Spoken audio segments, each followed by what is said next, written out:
السلام عليكم ورحمة الله وبركاته. ازي حضراتكم عاملين ايه؟ آه ان شاء الله انا طالع النهارده علشان ان شاء الله باذن الله بكره يوم فاصل في تاريخ نادي الزمالك. يوم فاصل في تحديد مصير نادي الزمالك. آه اول مرة من 20 سنة يبقى في انتخابات ما فيهاش لا تزوير ولا تدليس ولا كشوفات مضروبة ولا الكلام ده خالص. آه الحقيقة أنا بس يعني أعضاء نادي الزمالك أعضاء الجمعية العمومية، أنتوا عارفين وشايفين قدامكم إيه اللي كان بيحصل في النادي، ومين اللي يستاهل يبقى في مجلس الإدارة أو مش مجلس الإدارة. ومش شرط تركزوا على الرئيس بس، ركزوا على كله، على كل فرد متعين أو كل فرد داخل علشان يبقى عضو في نادي الزمالك، عضو مجلس إدارة. طبعا الفترة اللي فاتت دي كلها الطعون اللي كانت معمولة والست أشخاص اللي كانوا مطعون عليهم في القضاء الإداري، طبعا ده باسم مرتضى منصور. هو عايش عشان يخرب، هو عايش يا جماعة علشان يخرب، هو عايش علشان يخرب. فاروق جعفر اللي هو نازل ليل نهار شتيمة فيه، واللي ابنه راح بيراميدز، هو هيدعمه في الانتخابات. يعني الناس اللي كانت بتدعم مرتضى واحمد وامير هيقول لهم دعموا فاروق جعفر. طبعا ده مش زملكاوي، يعني ده دليل رابع يقين ان الراجل ده عمره ما كان بيحب الزمالك ولا زملكاوي.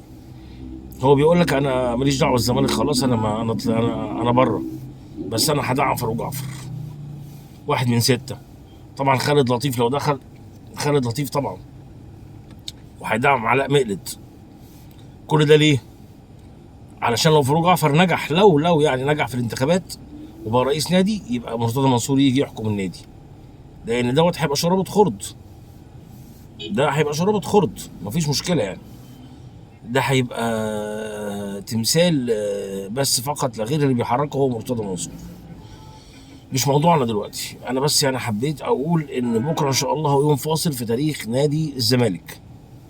ان شاء الله بكره الاعضاء تنتخب الاصلح، وهو ان شاء الله باذن الله مفيش غير قائمه كابتن حسين لبيب، لان كان في احمد سليمان، وهما الاثنين انضموا على بعض وخير ما فعلوا، علشان كل واحد ينسى نفسه ويبقى نادي الزمالك هو اللي على الراس فوق.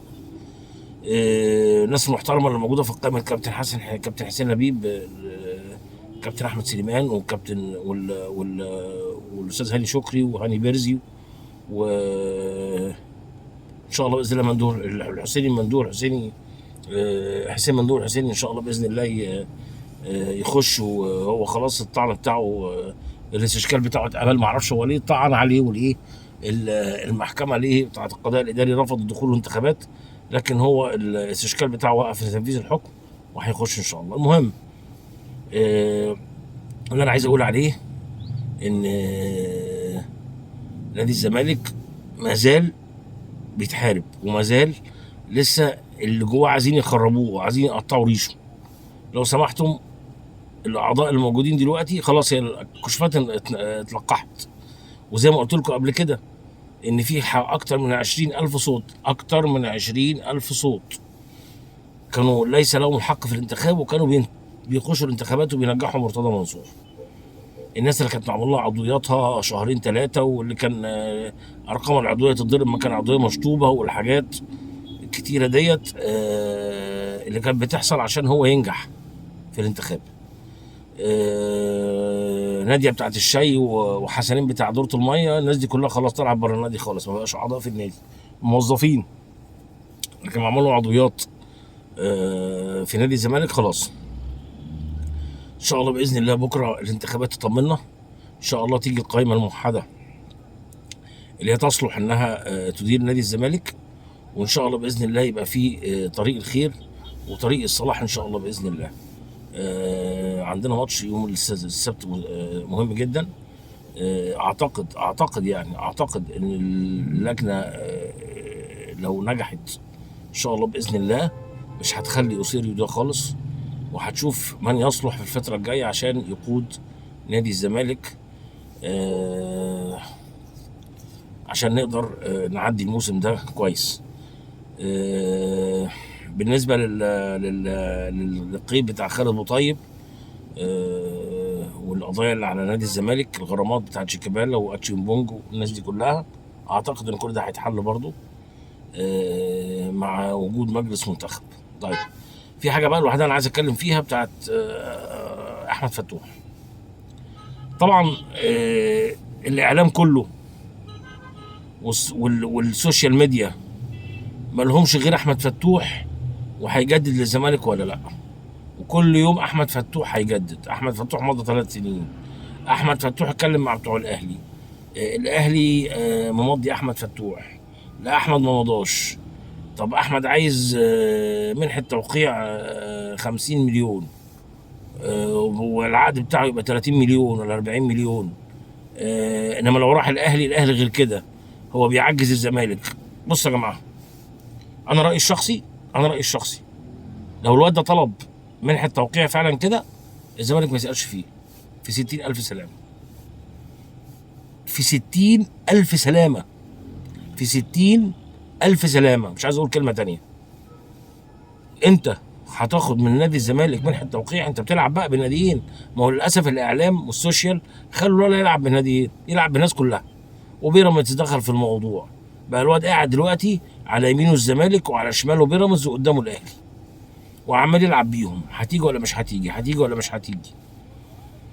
لو انا مطرح نادي الزمالك خلاص، ما تلزمنيش يا حبيبي. انا حدودي كذا وفلوسي كذا، عاجبك مش عاجبك امشي. وهو ده اللي لازم يمشي مع كل اللعيبه اللي هتلعب في نادي الزمالك. زي الاهلي كده، ليه سقف بيعمله، عاجبك مش عاجبك امشي. هو الزمالك لازم يبقى كده. لازم بقى نحط مبادئ نظيفه في التعامل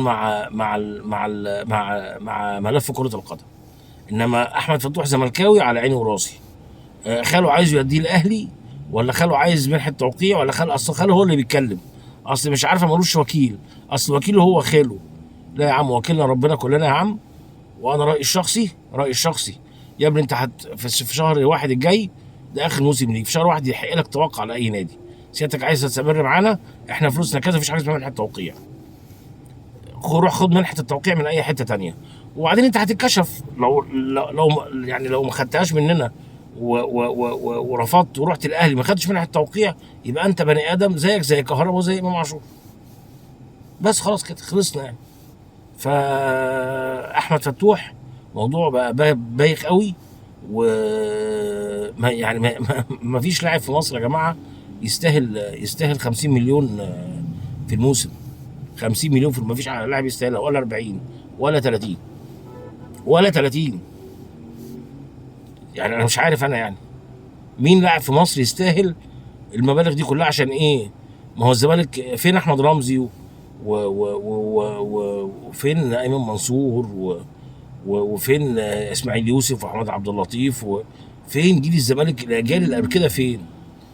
وابو تريكه في الاهلي ومحمد بركات وفلافيو وجilberto ومحمد شوقي وعصام الحضري. الناس دي كلها راحت وجت ناس مكانها تانية، والاهلي شغال والزمالك شغال. مفيش لعيب يعمل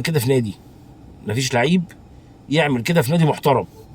انتوا لو محترمين تعالى يا ابني في كذا كذا كذا، لا.